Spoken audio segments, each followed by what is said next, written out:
So guys, हमारे बहुत सारे भाई लोग को फ़ोन पे के शेयर मार्केट एप्लीकेशन में feature and option trading activate करने के बाद उनका रिजेक्ट हो जा रहा है और रिजेक्ट होने के बाद कुछ इस तरीके का मैसेज में लिख करके चला आ रहा है।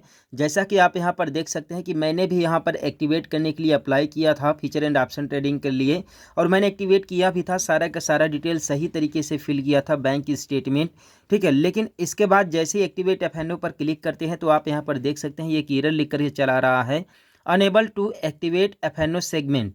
ठीक है, यहाँ पर कुछ एरर दिख रहा है जिसकी वजह से मेरा एफ सेगमेंट रिजेक्ट कर दिया गया है, यहाँ पर एक्टिवेट नहीं हुआ है।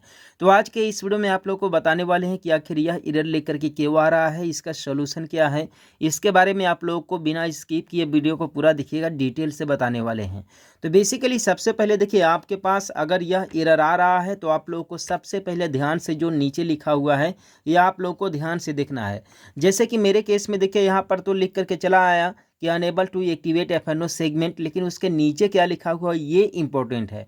ठीक है, मे बी आप में कुछ दूसरा कुछ लिखा होगा, लेकिन मेरे केस में यहाँ पर दूसरा कुछ लिखा हुआ है। यहाँ पर लिखा हुआ है द बैंक स्टेटमेंट यू, ठीक है, we shared older than 6 month, यानी कि यहाँ पर मैंने जो बैंक स्टेटमेंट अपलोड किया था वो 6 महीने से पुराना जो है कि जो है कि हमने अपलोड किया है। ठीक है, जिसके वजह से मेरा बैंक स्टेटमेंट जो है कि गलत अपलोड होने की वजह से मेरा रिजेक्ट कर दिया गया है। ध्यान से समझिएगा, यहाँ पर लिखा हुआ है द बैंक स्टेटमेंट जिसमें you have shared is older than 6 month, यानी कि 6 महीने से पुराना हमने स्टेटमेंट यहाँ पर अपलोड किया है, ये यहाँ पर बोला जा रहा है।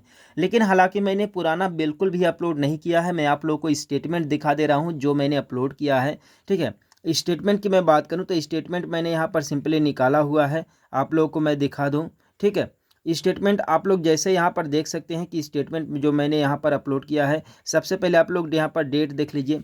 यहाँ पर आप लोग डेट देख लीजिए, इसके बाद हमें आप बोलिएगा। ठीक है, ये डेट देख लीजिए, यहाँ पर डेट है 1/5/2024। ठीक है, और इसका लास्ट का जो डेट है ये देख लीजिए, यहाँ पर 1/1/2024, यानी कि यहाँ पर जो है कि कुल मिला करके यहाँ पर 3 महीने का जो है कि स्टेटमेंट अपलोड किया है।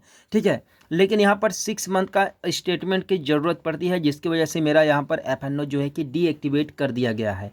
इसी तरीके से हमारे बहुत सारे भाई लोग हैं, ठीक है, जो लोग कि 1 महीने का 2 महीने का स्टेटमेंट अपलोड कर रहे हैं, जिसकी वजह से उनका एफ सेगमेंट जो है कि एक्टिवेट नहीं हो रहा है और unable to activate F segment का एरर देखने के लिए मिल रहा है। बेसिकली आप में कोई अन्य भी एरर होगा तो आप लोग यहाँ पर रीड कर सकते हैं या फिर आप हमें स्क्रीनशॉट शेयर कर सकते हैं। ठीक है, बेसिकली यहाँ पर मैंने जो है कि 3 महीने का यानी 4 महीने का ही मैंने स्टेटमेंट अपलोड किया है, जिसकी वजह से मुझे ये दिक्कत हुई। लेकिन दुख की बात यह है कि मेरा 4 महीने से ज़्यादा पुराना भी अकाउंट भी नहीं है, तो मैं उससे ज़्यादा की स्टेटमेंट जो है कि इसमें अपडेट भी नहीं कर सकता हूँ, क्योंकि जाहिर सी बात है जब 4 महीना पहले ही मेरा खाता खुला हुआ है तो उसका 6 महीने का स्टेटमेंट कहाँ से निकलेगा। ठीक है, हालांकि मैंने ट्रांजैक्शंस भी अच्छे खासे किए हैं, लेकिन इसके बावजूद भी यहाँ पर जो है कि मेरा रिजेक्ट कर दिया गया है। तो आप लोग यहाँ पर सबसे पहले आप देखिए, यहाँ पर मैं 6 मंथ का एक बार और फिर से दोबारा से जो है कि डाउनलोड करके अपलोड करूँगा, और अपलोड करने के बाद ये मेरा जो प्रॉब्लम है ये फिक्स हो जाएगा। लेकिन आप लोग यहाँ पर देख लीजिएगा कि सबसे पहले आप लोग को यहाँ पर एरर क्या देखने के लिए मिल रहा है। अगर वास्तव में यही एरर देखने के लिए मिल रहा होगा तब आप लोग स्टेटमेंट दोबारा से अपलोड कर दीजिएगा। ठीक है, तो आई होप कि आप लोगों को इस वीडियो के माध्यम से हेल्प मिला होगा। तो चैनल को सब्सक्राइब कर देना, वीडियो को लाइक कर देना। मिलते हैं फिर किसी नेक्स्ट वीडियो में एक नई अपडेट के साथ।